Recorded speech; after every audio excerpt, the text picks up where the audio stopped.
Okay, minasan, today we're gonna talk about Kamen Rider Gotchard episode 8. Before watching it, let us start with the trailer. Let's go. Henshin. Okay.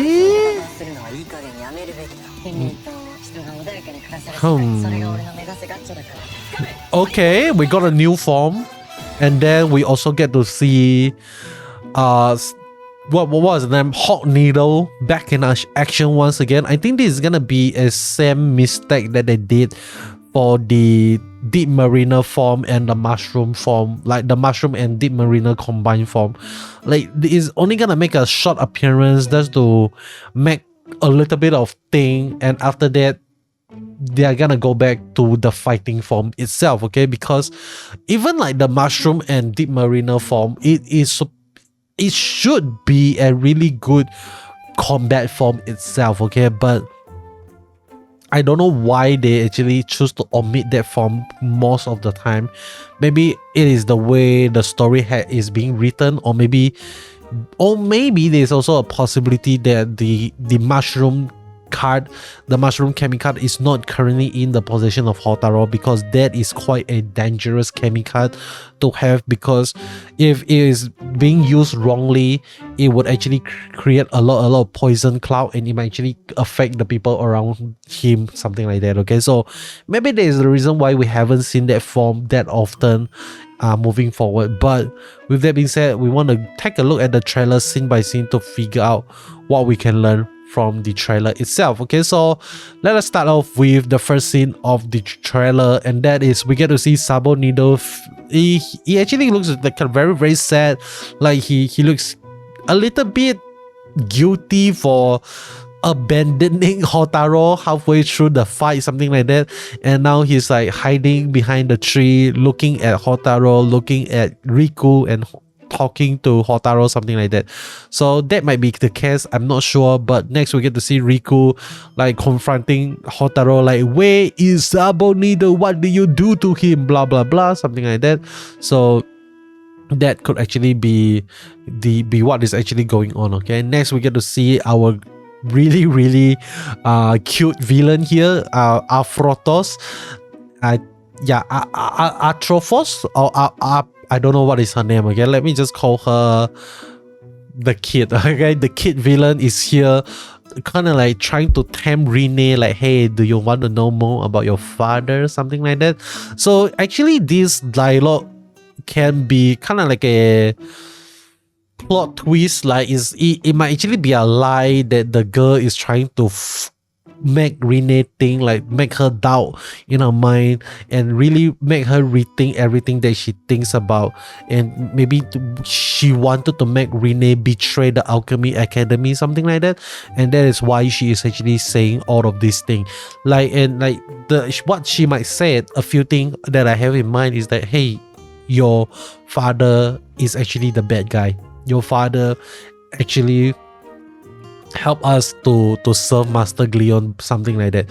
Maybe that is the case, I'm not sure. But moving forward, or maybe she's gonna say, Rene, I am your sister, okay?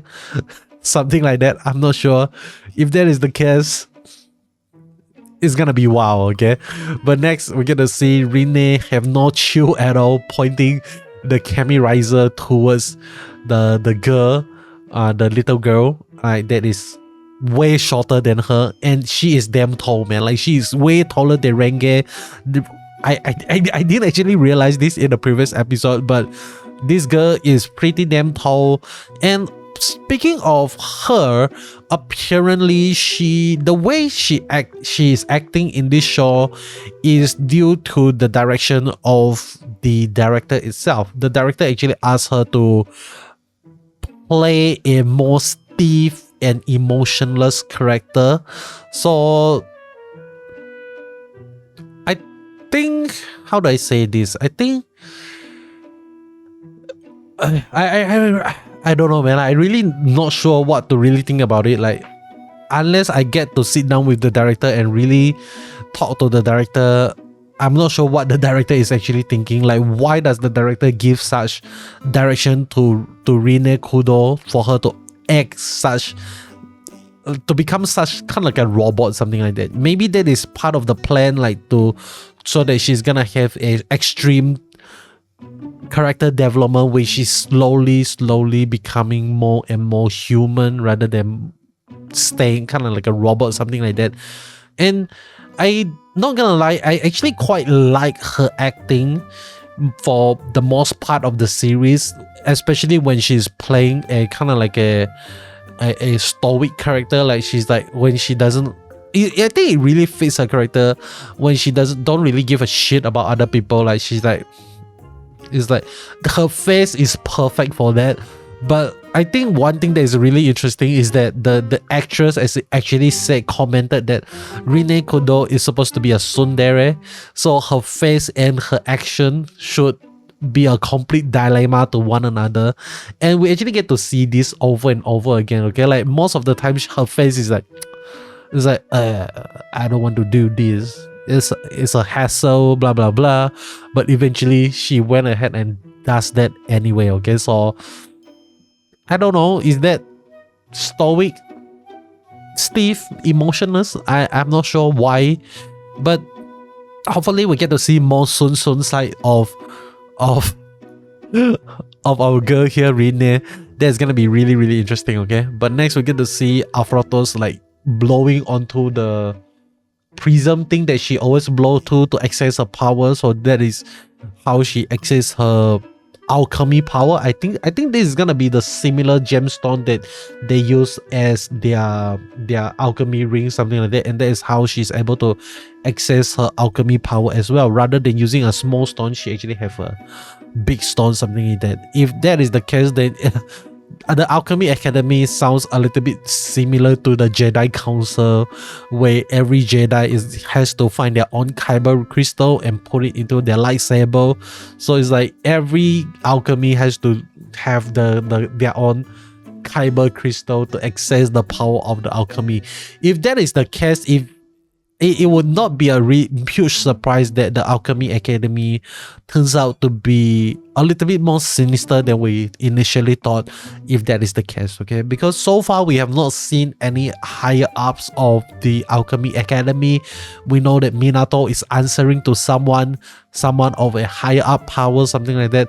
So there is definitely a possibility that the Alchemy Academy would actually turn out to be evil, like halfway through the series, and maybe the Abyssal Sister is not gonna play such a big role on the second half of the story itself. It might actually turns out very closely to Kamen Rider Revise with how the story progressed. Like in the first half of the series, we get to see Revise beating the shit out of the dead Tomans, and after that turns out Phoenix is actually the villain behind everything, something like that. Okay, so let me move on to the next thing. Next we get to see Renge and Sabimaru here once again, so really amazing thing.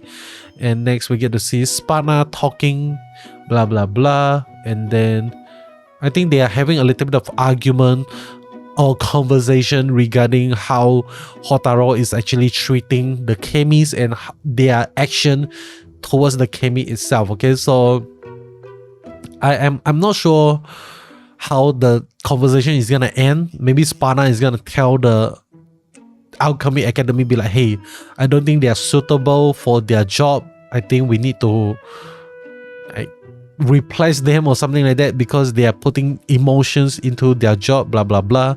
Maybe that is the case, I'm not sure, but it's still really interesting to actually see that the rest of the cast, like Renge, Sabimaru, Rin, and also Minato, is actually supporting Houtarou rather than supporting Spana. I mean, like, Spana is an asshole, so I don't know. I think Rin is supposed to be the guy, Rin is supposed to be the girl that is like on the fence because she is all about rules and regulation. So for Houtarou to break the rule, she is definitely gonna have conflicting thoughts about it. Okay, so if she doesn't have a lot of complicated emotion being shown here, I don't know. Okay, I'm not sure what the director is thinking, but yeah, let me move on to the next thing. Next we get to see the father of Riku, like I think talking to Riku either talking to Riku or talking to Houtarou is like, you study hard, something like that. Okay, I think that is what he's saying. And then we get to see Riku and Sabonido reuniting with one another. Not sure how Houtarou is gonna settle the problem here. Is he really gonna let Sabonido to stay with Riku, or is he actually gonna turn Sabonido into a Chemy card itself? Okay, so I'm not sure. I'm really not sure. But next we get to see this new form, which I really like. I think this is Dokiri Majin, and also I'm not sure what is the other card could actually be, but there's definitely some Dokiri Majin because this is magic and we get to see bubbles. Maybe this is just to make... No, they are actually fighting against Tombow here because we actually get to see the reflection of Tombow in the bubble itself. Maybe to create illusion, to confuse the Tombow, so that they are able to like shoot him down from the sky, something like that. Okay, maybe not, I'm not sure. But next we get to see the Hawk Needle form making a return, fighting against the Tombow. And next we get to see, I think this is gonna be his Satsuwaza, the finisher move of Hawk Needle before it hits the Tombow Malgam itself. And that is the end of the trailer. Okay, I think this next episode is gonna be a ton of fun because I think they are actually trying to set up a problem, and that is how Houtarou is treating the Chemy, and we are actually gonna see conflict happening in the team really soon. Hopefully it is gonna benefit towards the character development of Rinne. Really love to see more of her, get to see her character grow. And yeah, I think that is pretty much it from me. Hope you enjoy. If you like what you see, you know what to do. Subscribe, and I'll be seeing you guys in the next one. Goodbye.